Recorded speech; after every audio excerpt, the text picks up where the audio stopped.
जय Hind dear all.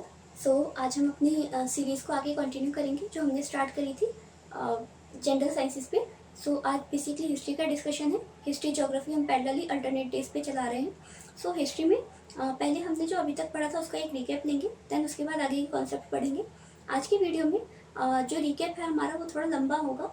Reason being जो हमने इंडस वैली वाला वीडियो बनाया था उसमें साउंड इशू था, एंड जो वैदिक लिटरेचर वाला वैदिक कल्चर वाला जो मैंने वीडियो बनाया था उस वीडियो में बहुत सारे पॉइंट्स मुझे ऐड ऑन करने हैं। तो थोड़ा लंबा रिकैप होगा। नए कॉन्सेप्ट्स आज हम थोड़े कम पढ़ेंगे बिकॉज पहले बेसिक क्लियर करते हुए चले तो वो ज़्यादा बेटर होगा मेरे अकॉर्डिंग। सो सबसे पहले हिस्ट्री क्या होती है। तो हमारे पास्ट की स्टडी को हिस्ट्री कहा जाता है। Father of history is Herodotus. History को 3 पार्ट्स में डिवाइड किया जाता है: ancient history, medieval history, modern history. This division is on the basis of book the history of British India written by James Mill. इस book में उन्होंने history को 3 parts में डिवाइड किया था। उसी के अकॉर्डिंग हिस्ट्री को हम अभी मॉडर्न डेज में भी 3 पार्ट्स में डिवाइड करते हैं: ancient, medieval and modern. Ancient history जो है इसके फर्दर 3 पार्ट्स होते हैं: pre history, proto history and historic period. Pre history stone age को कहा जाता है। प्री हिस्ट्री के 3 पार्ट्स होते हैं: Palaeolithic stone age, Mesolithic stone age and Neolithic stone age.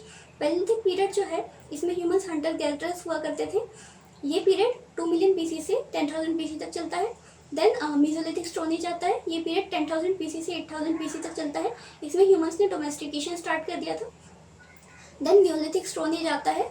इसमें जो है ह्यूमंस ने ये 8,000 बीसी से 4,000 बीसी तक चलता है। इसमें ह्यूमंस ने डोमेस्टिकेशन प्लस फार्मिंग स्टार्ट कर दी थी। नियोलिथिक स्टोन एज में जो है मेगालिथ्स मिले हैं, बड़े बड़े पत्थर एविडेंसेस के रूप में। मेसोलिथिक स्टोन एज में मीडियम साइज के पत्थर मिले हैं। नियोलिथिक स्टोन एज में छोटे छोटे माइक्रोलिथ्स मिले हैं एविडेंसेस के रूप में। ओके, ये थी हमारी प्री हिस्ट्री यानी कि स्टोन एज। प्री हिस्ट्री में ह्यूमंस की एग्जिस्टेंस के एविडेंसेस तो मिले हैं बट कोई भी रिटन एविडेंस नहीं है, मतलब कि उस टाइम पे ह्यूमंस ने राइटिंग स्टार्ट नहीं करी थी। प्रोटो हिस्ट्री में ह्यूमंस ने राइटिंग स्टार्ट कर दी थी बट वो स्क्रिप्ट ऐसी थी जो अभी तक डिसाइफर नहीं हो पाई है। हमें पता नहीं है कि उस स्क्रिप्ट में उन्होंने लिखा क्या है। जिस स्क्रिप्ट में वो लोग लिखते थे, जिस लिपि में वो लिखते थे, वो लिपि हमें नहीं पता है, हम उसको पढ़ नहीं सकते। वो वाला पार्ट हमारा प्रोटो हिस्ट्री में आता है। देन आता है हमारा हिस्टोरिक पीरियड।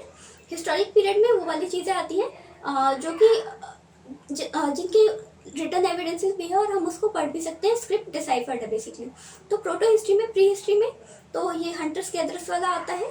कैसे ह्यूमंस ने फायर की डिस्कवरी करी, कैसे उन्होंने डोमेस्टिकेशन स्टार्ट किया, कैसे उन्होंने फार्मिंग स्टार्ट करी। देन फिर प्रोटो हिस्ट्री वाला पार्ट आता है। प्रोटो हिस्ट्री में इंडिया के कॉन्टेक्स्ट में अगर हम बात करें तो हम इंडस वैली सिविलाइजेशन की स्टडी करते हैं, क्योंकि इंडस वैली की जो स्क्रिप्ट है अभी तक डिसाइफर्ड नहीं है। बट हाँ, ह्यूमंस को हम लोगों को हिस्टोरियंस ने इतना बताया है कि जो इंडस वैली की स्क्रिप्ट थी वो बोस्ट्रोफेडोन फॉर्म में लिखी जाती थी। बोस्ट्रोफेडोन क्या होता है? फॉर एग्जाम्पल जो हम हिंदी लिखते हैं या इंग्लिश लिखते हैं, हिंदी देवनागरी स्क्रिप्ट में, इंग्लिश लैटिन स्क्रिप्ट में, तो उसको हम कुछ इस तरीके से लिखते हैं, लेफ्ट टू राइट। जो हम अरेबिक या उर्दू लिखते हैं उसको हम इस तरह से लिखते हैं, लेफ्ट टू राइट। जो इंडस वैली की स्क्रिप्ट है वो कुछ ऐसे लिखी जाती है, left to right, then left to left, left से राइट, फिर राइट से लेफ्ट, फिर लेफ्ट से राइट, फिर राइट टू लेफ्ट। इस फॉर्म ऑफ राइटिंग को बोस्ट्रोफेडोन फॉर्म कहा जाता है। तो इंडस वैली की स्क्रिप्ट इस तरीके से लिखी जाती थी। अब इंडस वैली के बारे में हम थोड़ा सा एक रिकैप कर लेते हैं, क्योंकि इंडस वैली वाले वीडियो में साउंड इशू था तो बहुत बच्चों को ऑडिबल नहीं है। तो इंडस वैली में मेनली हुआ क्या, ये बात है 1861 की। उससे भी थोड़ा पीछे चलते हैं। जब इंडिया पे ब्रिटिशर्स का रूल था तो उस टाइम पे आपको याद होगा 1857 का रिकॉर्ड सबने पढ़ा होगा, 1857 की क्रांति। वो क्रांति बेसिकली हुई क्यों थी? One of the main reason था कि जो तोप होते थे, जो भी गोला बारूद होते थे उन पे तोप गोला बारूद तो वो तो अलग चीज़ है। जो राइफल्स होती थी उन पे जो ब्रिटिशर्स थे उन्होंने गाय और सुअर की जो चर्बी होती है उसका यूज़ किया था। तो जिसकी वजह से मुस्लिम्स के और हिंदूज़ के दोनों के ही सेंटिमेंट्स बहुत ज़्यादा हर्ट हो रहे थे। इंडिया में उस टाइम पे मेजर पॉपुलेशन उस टाइम पे भी और अभी भी हिंदूज एंड मुसलमान्स की है। तो गाय और सुअर की चर्बी लगे कारतूसों को दांत से काटने के लिए उनको कहा जाता था, जिसकी वजह से लगभग जो हमारा पूरी जो मतलब इंडियन भारत की जो सेना थी जो ब्रिटिशर्स के अंडर में काम करती थी, उन्होंने मोर और लेस मना कर दिया था कि हम ये नहीं करेंगे। तो उसकी वजह से 1857 का रिवॉल्ट हुआ। मेन रीज़न एक यही था और इसके अलावा भी बहुत सारे रीजंस थे, जैसे कि राज्य हड़प नीति, घेरे का सिद्धांत, ये सारी चीज़ें, बहुत सारी चीज़ें थी। तो one of the main reason ये था। तो 1857 का जो रिवॉल्ट हुआ उसके बाद ब्रिटिशर्स को लगा कि हिंदू मतलब इंडियंस के कल्चर को, इनके बिलीव्स को, इनके सेंटिमेंट्स को हमें थोड़ी वैल्यू तो देनी पड़ेगी, सो दैट ऐसा रिवॉल्ट दोबारा इन फ्यूचर देखने को ना मिले। इसके बिहाफ पे उन्होंने इंडिया के कल्चर को समझने के लिए 1861 में आर्कियोलॉजिकल सर्वे ऑफ इंडिया को स्टैब्लिश किया।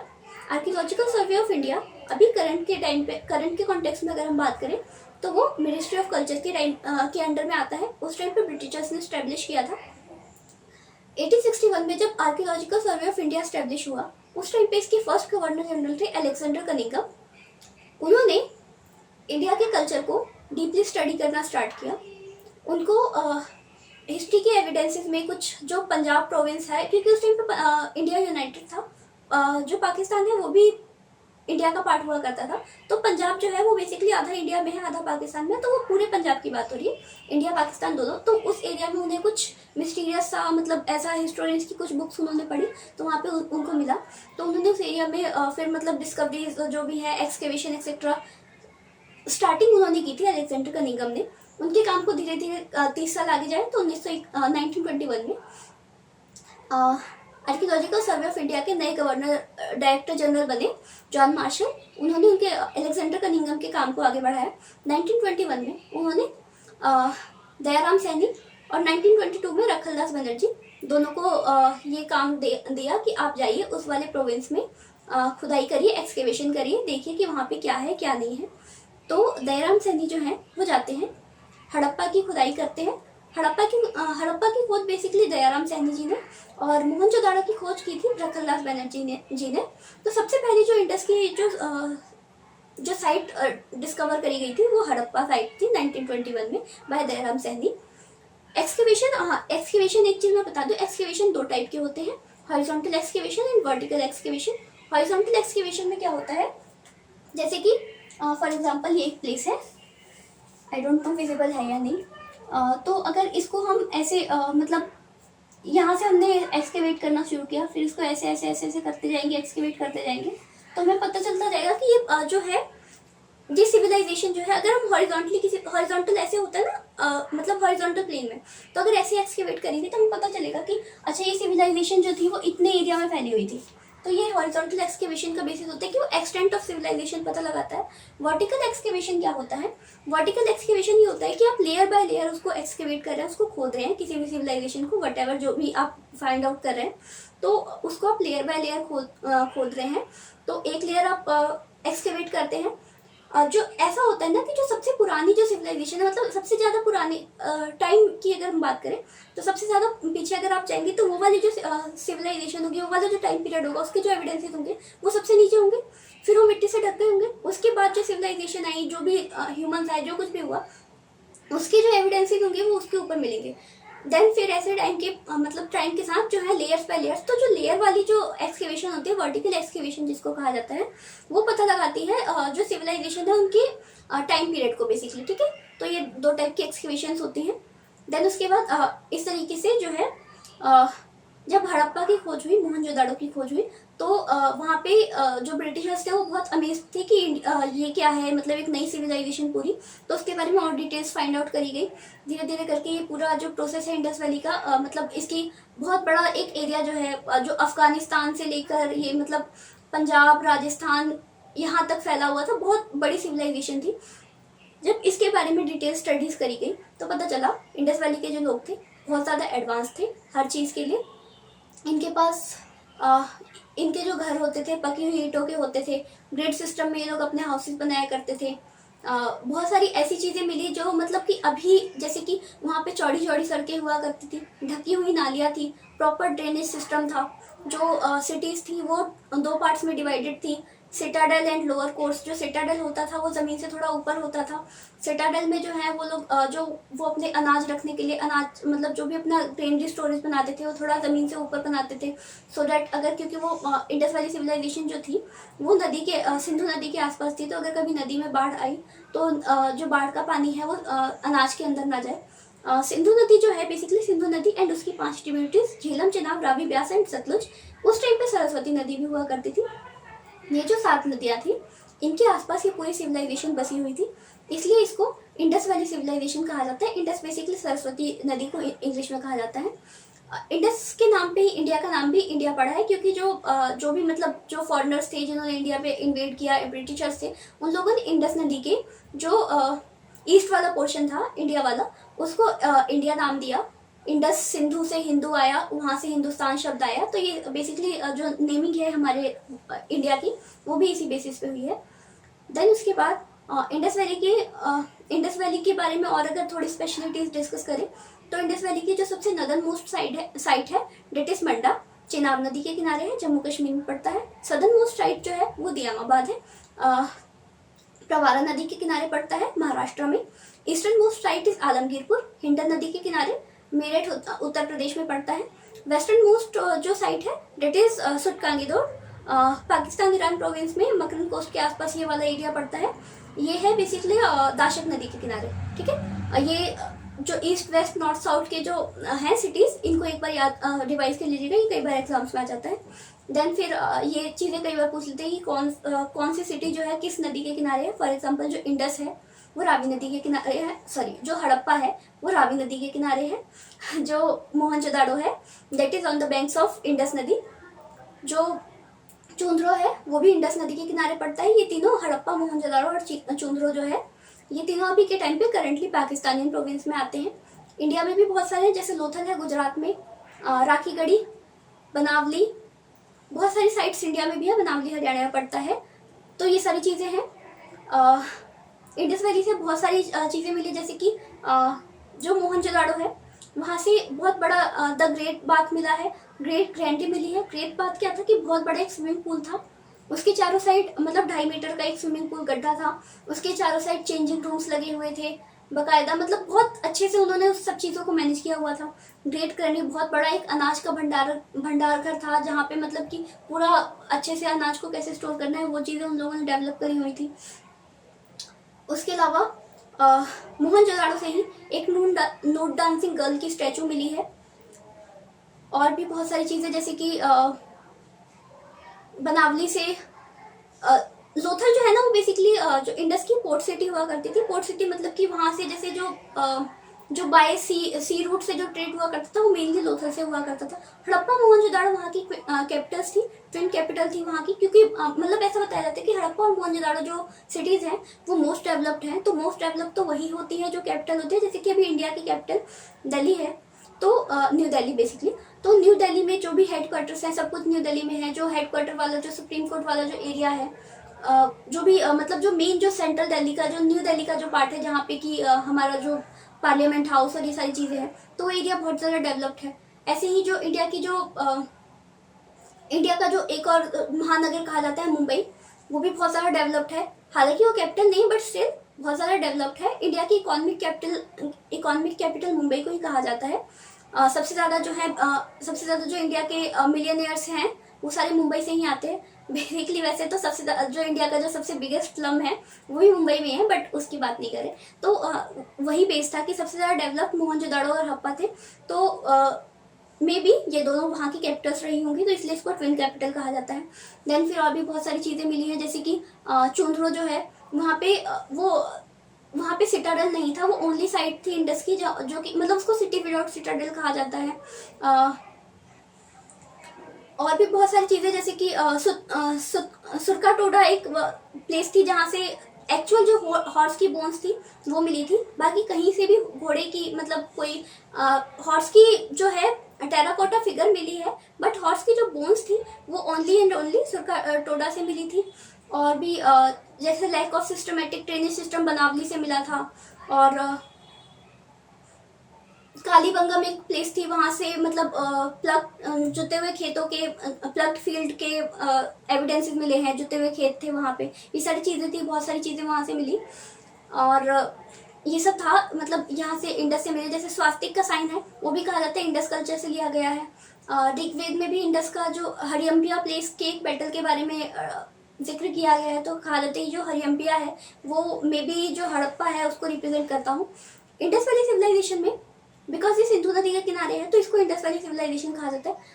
जो आर्कियोलॉजिकल कल्चर है ना उसमें एक ये ट्रेडिशन होता है कि जो साइट सबसे पहले डिस्कवर करी गई हो तो उसके नाम पे भी कई बार नाम रख दिया जाता है पूरी सिविलाइजेशन का। तो सबसे पहले इंडस वैली सिविलाइजेशन में हड़प्पन साइट डिस्कवर करी गई थी बाय दयाराम सैनी, तो इसलिए इसको कई बार हड़प्पन सिविलाइजेशन भी कह दिया जाता है।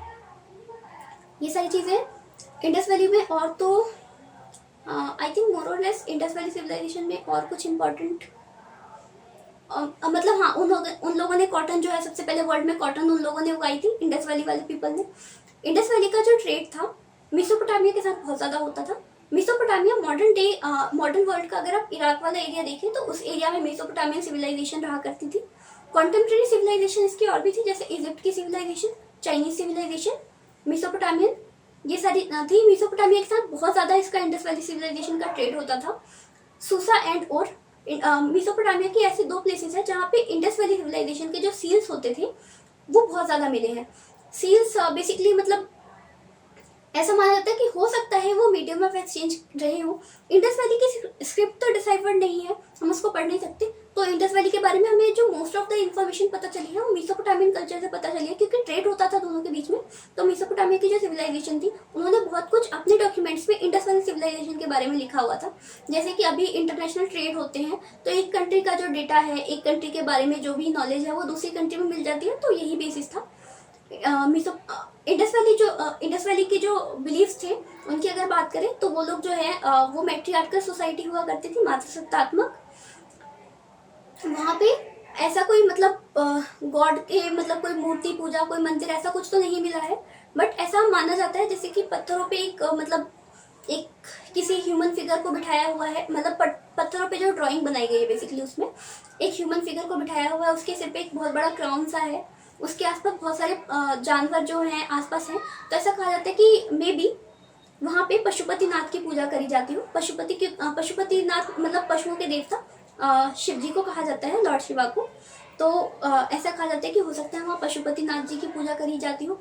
इसलिए कहा जाता है कि इंडिया की मतलब हिंदू कल्चर की अगर बात करें तो जो ओल्डेस्ट फॉर्म ऑफ वर्शिप है वो शिव शक्ति फॉर्म है। शिव शक्ति यानी कि शिव जी, पशुपतिनाथ, शक्ति देवी पार्वती, तो वो ओल्डेस्ट फॉर्म ऑफ वर्शिप कहा जाता है। उस टाइम पे जुलैट्री बहुत ज़्यादा प्रचलित थी। जुलैट्री मतलब कि पशुओं की पूजा करना, पेड़ पौधों की पूजा करना, ये सारी चीज़ें जो मतलब जंगल जैसे आदिवासी लोग करते हैं वो सारी चीज़ें। और अफगानिस्तान में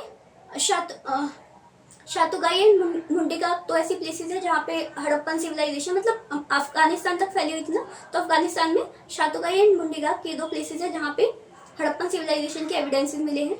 बाकी तो ये राजस्थान, गुजरात, कुछ महाराष्ट्र में भी जो मतलब सदर्न मोस्ट साइट है, ये सारी चीज़ें बहुत दूर तक फैली हुई थी। उत्तर प्रदेश में मतलब वेस्टर्न यूपी, ये सारा पूरा रीजन, बहुत बड़ी रीजन में ये सिविलाइजेशन थी।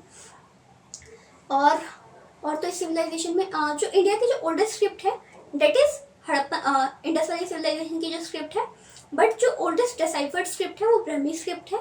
ब्रह्मी स्क्रिप्ट के बारे में हम आगे पढ़ेंगे। ब्रह्मी स्क्रिप्ट जो है उसी से इंडिया की जो आज की मॉडर्न जितनी भी लैंग्वेजेस है इंडियन ओरिजिन की, नेटिव जो इंडिया की लैंग्वेजेस है वो सारी मोर और लेस ब्रह्मी स्क्रिप्ट से आगे चल के इवॉल्व हुई है, ठीक है।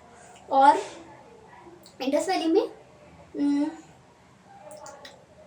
उस टाइम पे मतलब उस टाइम के लोग कैसे रहा करते थे, क्या वो लोग खेल खेलते थे, जैसे वीट और बार्ले बहुत ज़्यादा उगाया जाता था, जो लोग हैं वो सारे मिलजुल के रहते थे। कोई ऐसा मतलब ऐसा बताया जाता है कि वहाँ पे कोई मतलब मीडियम ऑफ एक्सचेंज या तो सेल्स रहे होंगे या तो फिर बार्टर सिस्टम का यूज़ करते होंगे। बार्टर सिस्टम क्या होता है कि किसी को मतलब आपने अगर आपके पास कोई एक चीज़ सरप्लस में है, दूसरे के पास दूसरी चीज़ सरप्लस में है, फॉर एग्जांपल किसी के पास गेहूँ सरप्लस में है, दूसरे के पास सब्जी सरप्लस में है, तो जिसके पास गेहूँ एक्स्ट्रा है उसको सब्जी चाहिए, जिसके पास सब्जी एक्स्ट्रा है उसको गेहूँ चाहिए।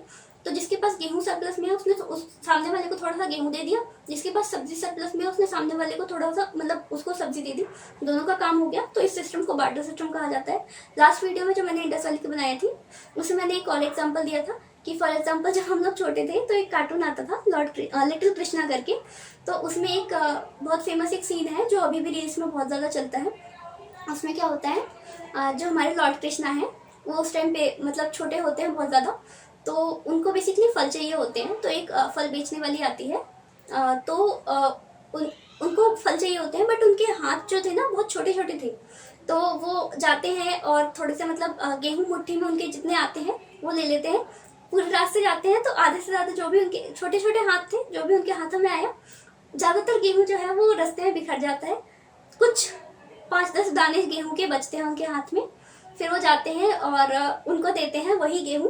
तो जो फल बेचने वाली जो होती हैं लेडी, वो बहुत ज़्यादा काइंड होती हैं, तो वो लिटिल कृष्णा को कहती है कोई बात नहीं, ये इनफ है। वो उसके बदले में ही उनको फल दे देती हैं। लॉर्ड कृष्णा जो हमारे हैं वो खुश हो जाते हैं। उसके बाद जब वो गेहूं रखती हैं अपने बकेट में, अपनी टोकरी में, तो उनके जो भी जो फल जो उनका गेहूं का जो स्टॉक होता है, जो उनकी बकेट होती है जहाँ उन्होंने फल रखे होते हैं, वो सारी चीज़ें, तो वो सब जो है प्रीशियस और सेमी प्रीशियस स्टोन्स में कन्वर्ट हो जाते हैं, हीरे जवाहरात बन जाते हैं, और लॉर्ड कृष्णा अपना फल लेके खुश हो जाते हैं। तो ये जो सिस्टम था, गेहूं के बदले फल लेना या फिर वट एवर, जिसमें मीडियम ऑफ एक्सचेंज कोई करेंसी नहीं होती थी, तो इस फॉर्म ऑफ सिस्टम को कहा जाता है barter system. Medium of exchange basically एक मीडियम ऑफ एक्सचेंज का सिस्टम होता है। ठीक है, तो ये चीज़ थी। बाकी इंडस वैली में आई थिंक और तो कुछ नहीं रह रहा है, और कुछ अगर मेरे को याद आएगा तो मैं लेटर वीडियोस में ऐड कर दूंगी, क्योंकि इंडस वैली वाली वीडियो में मैंने यही चीज़ थी, थोड़ी उसको डिटेल में एक्सप्लेन किया था। यही चीज़ें थी, इसको मैंने रिवाइज करा दिया है। अब इंडस वैली सिविलाइजेशन का जो मोस्ट एक्सेप्टेड पीरियड है वो 2500 BC से 1700 BC तक है। ये इंडस वैली सिविलाइजेशन का मेच्योर फेज है। इंडस वैली की जो स्टार्टिंग बताई जाती है वो 3300 BC से बताई जाती है। इस टाइम पे जो इवोल्यूशन है वो इवॉल्व होनी स्टार्ट हुई थी। मेच्योर फेज 2500-2600 BC के अराउंड शुरू होता है। 1750 से इसका डेक्लाइन शुरू हो जाता है।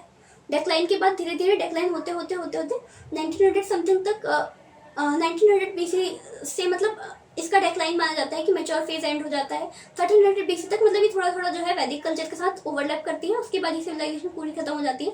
खत्म होने का रीजन किसी को नहीं पता।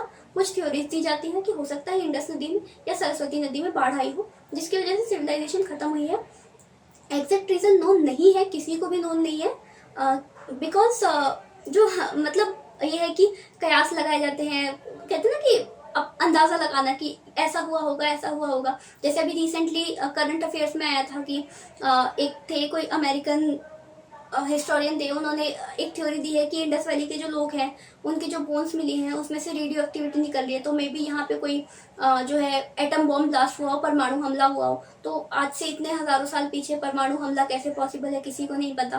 बट अब ऑब्वियसली रेडियो एक्टिविटी है, किसी जानवर ने उनकी बॉडी को खाया नहीं, तो ये सारी चीज़ें तो अब ये तो बस यही है ना कि सब लोग बस एक अंदाजा लगा रहे कि ऐसा हुआ होगा, ऐसा हुआ होगा। एग्जैक्ट रीजन नोन नहीं है।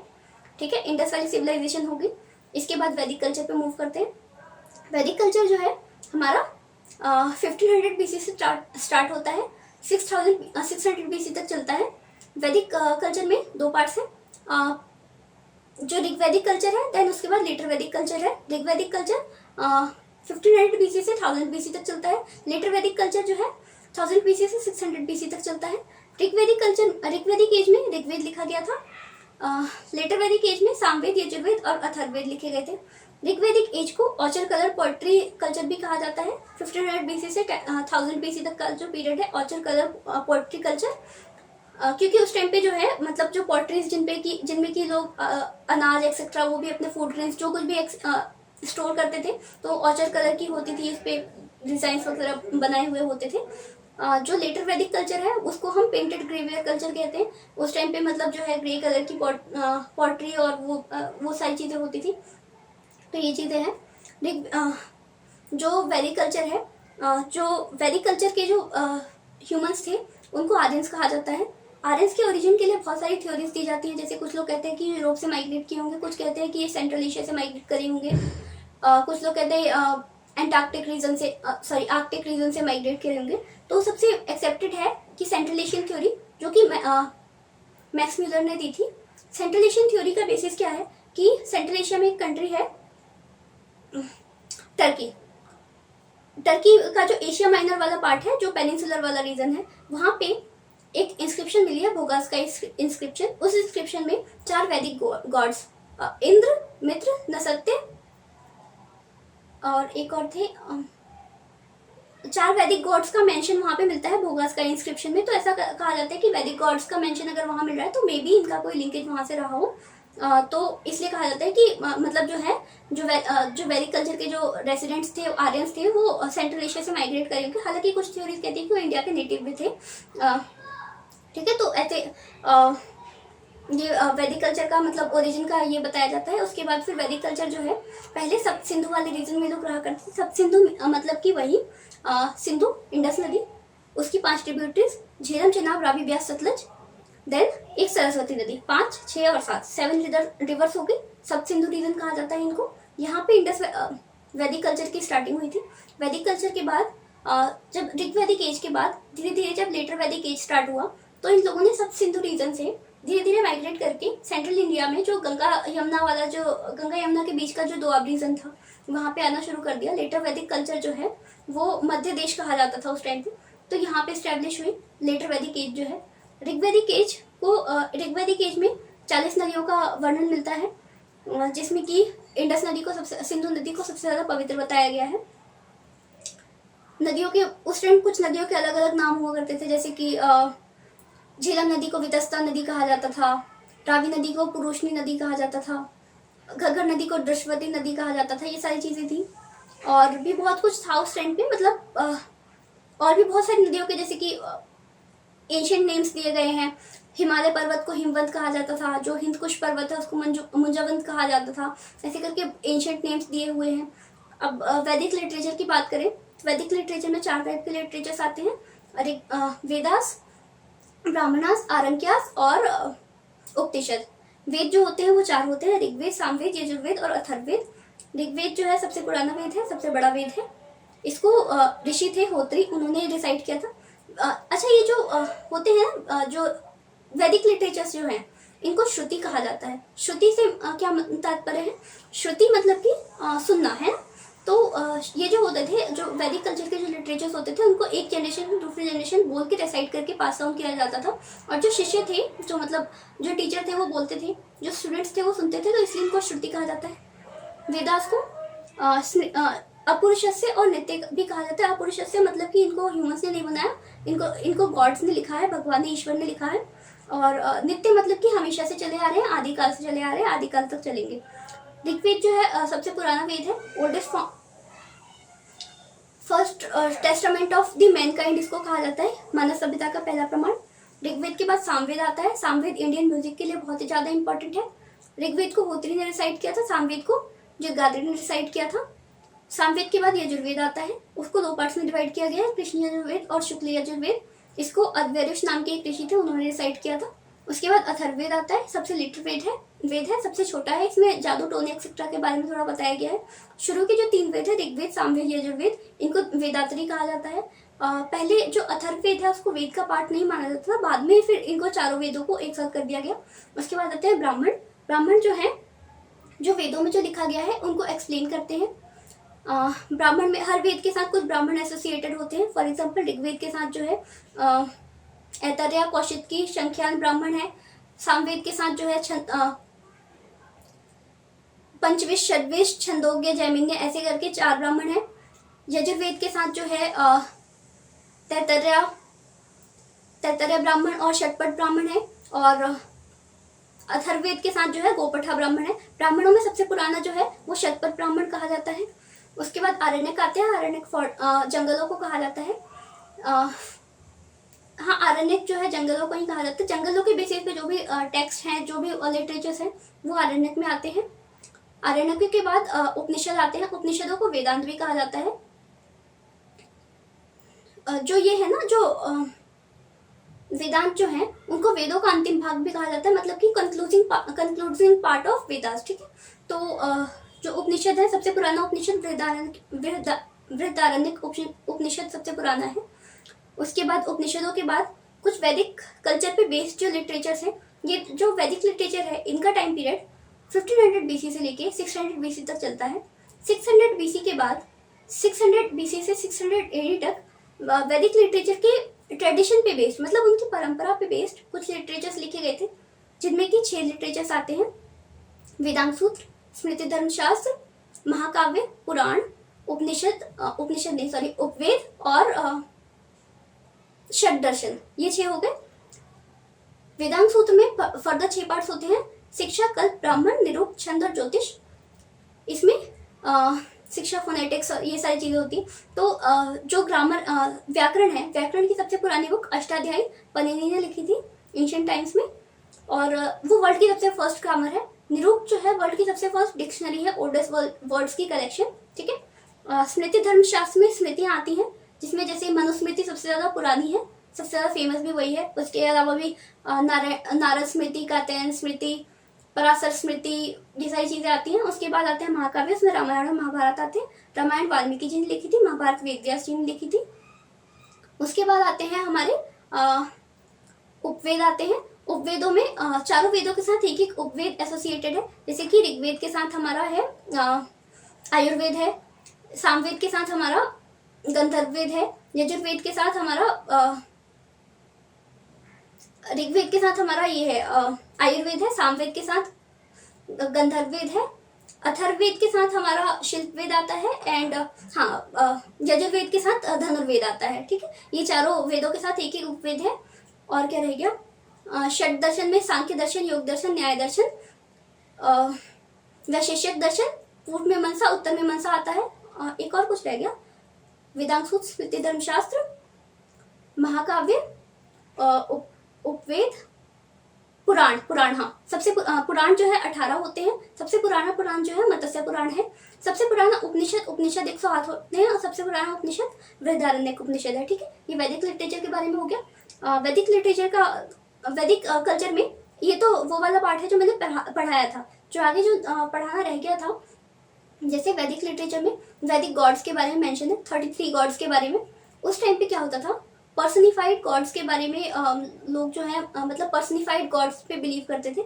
ऐसा कहा जाता था कि जो अग्नि है वो ह्यूमंस और गॉड्स के बीच में मीडिएटर का काम करती है। जो कुछ भी हम अग्नि में डालेंगे, क्योंकि अग्नि में डालने में आग में कुछ भी हम डालते हैं तो वो चीज जल के खत्म हो जाती है, तो ऐसा कहा जाता था कि वो अग्नि के रास्ते ईश्वर तक जा रही है। तो ऐसे ही जैसे कि अग्नि देवता की पूजा करी जाती थी, सूर्य देव की पूजा करी जाती थी, सूर्य देव की 5 फॉर्म्स में पूजा करी जाती थी ना, सावित्री, सूर्य, सावित्री, मित्र, पुषण, विष्णु, ऐसे 5 फॉर्म्स होते थे। सावित्री जो है लाइट की, जो मतलब प्रकाश की देवी, उनको कहा जाता था लाइट की गॉडेस। ऐसे ऐसे करके जो पर्सनिफाइड गॉड्स होते थे, वरुण देव जैसे जल के देवता जो है, इन सब की पूजा करी जाती थी। कि मतलब ये जो प्रकृति है, प्रकृति की पूजा बेसिकली करी जाती थी। जो प्रकृति है उनको एक मानव शरीर के रूप में देखा जाता था। और भी बहुत सारे, जैसे अश्वनी कुमार है जो हेल्थ के देवता माने जाते हैं। बहुत सारी चीजें हैं, अदिति है जो मतलब सारे देवियों की, सारे देवी देवताओं की माता के रूप में उनको स्वीकार किया जाता है। और मतलब गॉड्स के बारे में मेंशन है, नदियों के बारे में, और मतलब जो उनकी लोकेशन है वो उनके टेक्स्ट बताते हैं कि यहाँ पे ये लोग रहा करते थे। लेटर वैदिक एज में ये लोग माइग्रेट करके, जैसे कि शतपथ ब्राह्मण जो है वो बताते हैं कि कैसे जो है सप्त सिंधु रीजन से ये लोग गंगा यमुना के रीजन में आए। जो 40 नदियों का वर्णन है ऋग्वेद में, उसमें बताया जाता है कि जो सबसे जो ईस्टर्न मोस्ट नदी है वो इंडस नदी, उसकी ट्रिब्यूटरीज, इनके बारे में बताया जाता है। और सबसे वेस्टर्न मोस्ट जो है उसको इंडस नदी और उसकी ट्रिब्यूटरीज के बारे में, और सबसे जो ईस्टर्न नदी का जो जिक्र है वो गंगा नदी के बारे में बताया जाता है। तो इस तरीके से मतलब ये अंदाजा लगाया जा सकता है कि इसके बीच में ये जो पूरा वैदिक कल्चर है ये रहा होगा। उसके अलावा वैदिक कल्चर में और क्या स्पेशलिटीज थी, फॉर एग्जाम्पल पुरचरिष्णु हुआ करते थे उस टाइम पे, मूविंग थॉट्स, और भी बहुत सारी चीज़ें थी। जैसे कि जो ये लोग खेलने के लिए मतलब जो इनके गेम्स एक्सेट्रा होते थे उस टाइम पे, प्राइमोजेनाइचर एक होता है। मतलब उसमें प्राइमोजेनाइचर में क्या होता है कि जो फादर की जो प्रॉपर्टी है, वो जैसे कोई पिता अगर राजा है तो उसका बेटा राजा बनेगा, बट जो सबसे बड़ा वाला सन है, प्राइमोजेनाइचर मतलब कि सबसे बड़ा वाला जो सन है वो राजा बनेगा, बंटवारा नहीं होगा। ये होता था उस टाइम पे, इसको प्राइमोजेनाइचर कहा जाता है। ये जो इंडस वैली जो थी वो एक शहरी सभ्यता थी। वैदिक कल्चर जो है वो एक ग्रामीण सभ्यता थी। वैदिक कल्चर जो है वो पैट्रियार्कल हुआ करती थी, पितृसत्तात्मक हुआ करती थी। इस टाइम पे फिर बताया गया है कि उनका कल्चर थोड़ा बहुत कैसा था कि मतलब जो है मतलब कि बाल विवाह एक्सेट्रा के बारे में थोड़ा बहुत बताया गया है, और उनके रहन सहन के बारे में वो सारी चीज़ें हैं। फिर धीरे धीरे करके मतलब इन लोगों ने सेटल होके रहना स्टार्ट किया। जो है ये लोग जो इंडस वैली सिविलाइजेशन थी ये ब्रॉन्ज का बहुत ज़्यादा यूज़ करती थी। ब्रॉन्ज एज सिविलाइजेशंस को कहा जाता है। ब्रॉन्ज क्या होता है? बेसिकली कॉपर और टिन का एक अलॉय होता है जिसमें 88% कॉपर 12% टिन होता है। वो ब्रॉन्ज का बहुत ज़्यादा यूज़ करती थी। वैदिक कल्चर में भी ये सारी चीज़ें यूज़ करी जाती थी। उसके बाद फिर वैदिक कल्चर में तो मुझे अभी इतने पॉइंट्स याद आ रहे हैं, अगर कुछ याद आएगा तो मैं लेटर ऑन ऐड कर दूँगी। ये मोर और लेस जो है ना, जो कुछ भी मैंने भी पढ़ाया ये सब मैंने पिछली वीडियोज़ में पढ़ाया हुआ है। बट इंडस वैली वाली वीडियो तो उसमें तो साउंड वाला इशू था। जो वैदिक लिटरेचर वाली वीडियो थी, वैदिक कल्चर वाली बेसिकली, उस वाली वीडियो में थोड़ा सा मतलब मेरे को लगा कि कुछ पॉइंट्स और ऐड करने हैं, और वो पॉइंट्स तब तक ऐड नहीं किया जा सकते जब तक कि पुराना वाला रिकैप ना करूँ, तो इसलिए थोड़ा ये रिकैप मैंने करवा दिया। कोई बात नहीं, आगे मूव करते हैं। इसके बाद जो हमारा आज का टॉपिक है दैट इज महाजनपदास, वो स्टार्ट करते हैं। महाजनपदास क्या होते हैं? वैदिक कल्चर खत्म होता है 600 BC पे, उसके बाद से स्टार्ट होता है महाजनपदास। महाजनपदास में क्या था? जब वैदिक कल्चर एंड होता है उसके बाद क्या होता है, मतलब वैदिक कल्चर में ह्यूमंस ने सेटल होकर रहना स्टार्ट कर दिया। वो लोग अच्छे से मतलब एक सिविलाइज्ड पीपल की तरह रहते थे। जन मतलब कि लोग, ठीक है, जहाँ जन रहते थे उनको जनपद कहा जाता था। धीरे धीरे करके मतलब ह्यूमन सेटलमेंट, ठीक है, बेसिकली उसको जनपद कहा जाता था। ह्यूमन सेटलमेंट्स बड़ी होती गई। उन्होंने जनपद से महाजनपदों का रूप ले लिया। भारत का जो है यूनाइटेड इंडिया की बात करें, यूनाइटेड इंडिया उस टाइम पे 16 महाजनपदों में बटा हुआ था।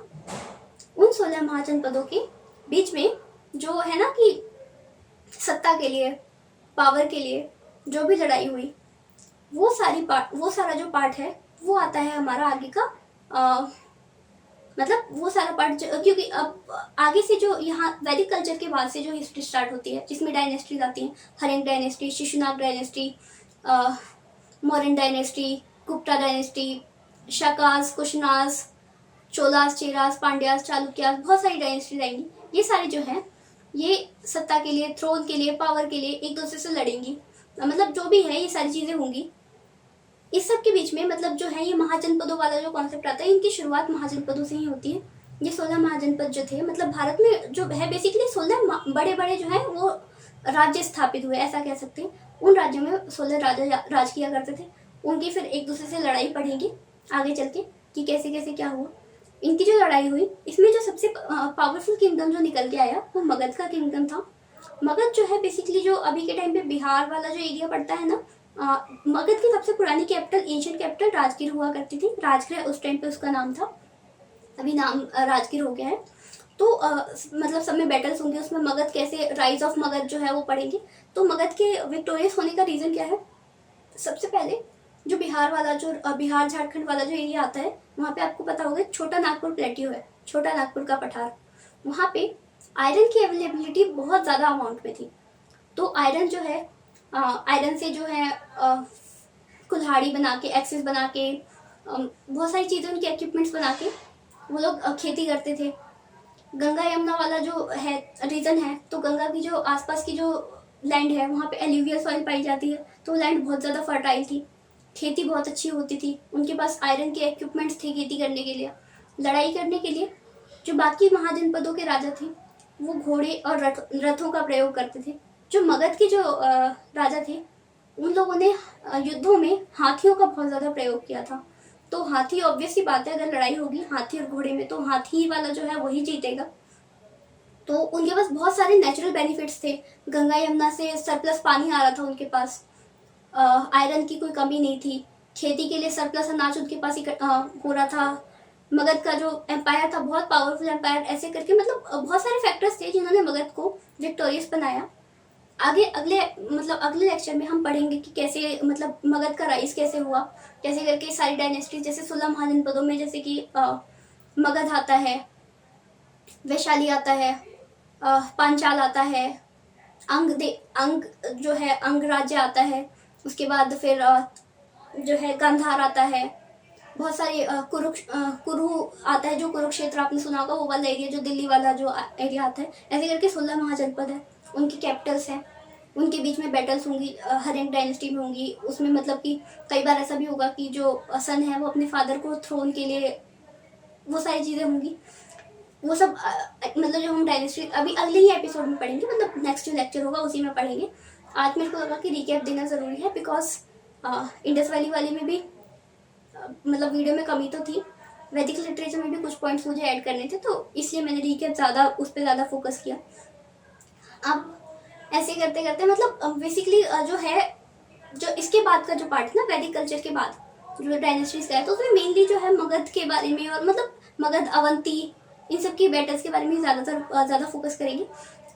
एक मतलब मैं कभी कभी सोचती हूँ कि जो मगध का जो एम्पायर था इतना पावरफुल था उस टाइम पे, वर्ल्ड की मतलब सबसे ज़्यादा पुरानी जो है, इंडिया की सबसे पुरानी जो यूनिवर्सिटी है नालंदा यूनिवर्सिटी, हालांकि तक्षशिला उससे ज़्यादा पुरानी है, बट तक्षशिला जो है अभी के टाइम पे पाकिस्तान प्रोविंस में आती है, बट स्टिल तक्षशिला से भी ज़्यादा जो ग्लोरी हुआ करती थी, जो प्रोस्पेरिटी हुआ करती थी, वो नालंदा यूनिवर्सिटी की थी।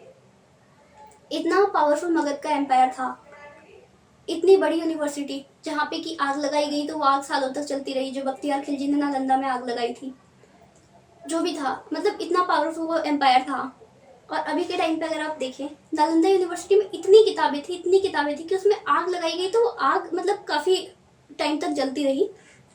तो अभी के टाइम पे बिहार जो है मतलब इंडिया की लोएस्ट लिटरेसी रेट जो है 68.1% आई थिंक है, या 61.8%, ऐसा कुछ लिटरेसी रेट है। पूरे इंडिया में सबसे कम लिटरेसी रेट बिहार का है। पता नहीं कैसे हुआ, मतलब हालांकि रीज़न तो वही है कि वो लैंडलॉक है, और फिर जो पोस्ट इंडिपेंडेंस जो भी चीज़ें हुई तो उसकी वजह से, बट जो भी है कि एक टाइम पे इतना ग्लोरियस, इतना प्रोस्पेरस जो स्टेट था, वो अभी के टाइम पे लिटरेसी में इतना पीछे है। खैर जो भी है, मतलब कहा जाता है ना कि उस टाइम पे हाथी वो लोग यूज़ करते थे, इतनी ज़्यादा प्रोस्पेरिटी थी, और अभी के टाइम पे जो भी चीज़ें हैं मतलब, खैर टॉपिक पे वापस आते हैं। तो ठीक है, ये सारी चीज़ें हैं, इनके बारे में, सिविलाइजेशंस के बारे में हमने स्टडी कर लिया है। कुछ अगर मेरे को लगेगा ऐड ऑन करने वाला, जैसे मैंने बोला था पिछली वीडियोस में कि मैं ऐड ऑन कर दूंगी, वो मैंने कर दिया। अगर अभी भी कुछ रहता होगा मैं उनको नेक्स्ट वीडियोस में कवर कर दूंगी, रिकैप के थ्रू, या फिर जैसे भी 600 BC के आगे की जो स्टोरी है महाजनपदास की, राइज ऑफ मगध कैसे हुआ, डायनेस्टीज के बैटल्स, वो सब नेक्स्ट लेक्चर में पढ़ेंगे। और बाकी कल तो ज्योग्राफी वाला लेक्चर आएगा, तो कल का लेक्चर बहुत ज़्यादा इंपॉर्टेंट है। ठीक है, उसके कल के वीडियो में ही बात कर लेंगे। और ठीक है, बाकी तो आई थिंक कुछ नहीं रह रहा है। ठीक है, नेक्स्ट वीडियो में मिलते हैं, तब तक के लिए गुड बाय, ध्यान रखिएगा। और ठीक है, थैंक यू। और कुछ बोलने में कुछ मिस्टेक हो गई हो, या फिर कुछ भी मतलब इन्फॉर्मेशन अगर बाय मिस्टेक कुछ गलत डिलीवर हो गई हो, तो उसके लिए आई एम सॉरी। बाकी थैंक यू एंड जय हिंद।